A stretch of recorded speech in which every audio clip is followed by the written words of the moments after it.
मो बापा मो सहित 4 वर्ष है फिजिकली शारीरिक संपर्क अरे कहना क्या चाहते हो? सप्ताह मिनिमम 2 थर खंडे एमती चलची एवं तो से ମୋ ମା ଶୋଇପଡ଼ିଲା ପରେ ମୋ ବାପା ମୋ ରୁମ୍କୁ ପଳେଇ ଆସନ୍ତି। ପଛପଟରୁ କବାଟ ଦେଇ ମୋ ନଙ୍ଗଳା ଦେହକୁ ଉପଭୋଗ କରନ୍ତି। ହଁ ଆଜ୍ଞା, ଏ କଥା ଆମ ଘରେ ସମସ୍ତେ ଜାଣିଛନ୍ତି, କିନ୍ତୁ କେହି କିଛି କହୁନାହାନ୍ତି।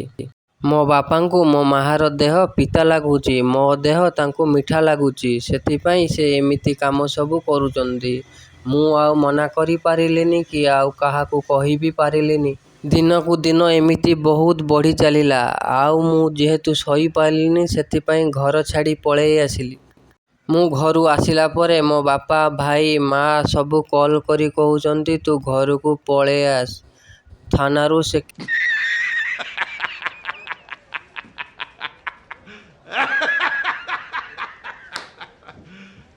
You serious?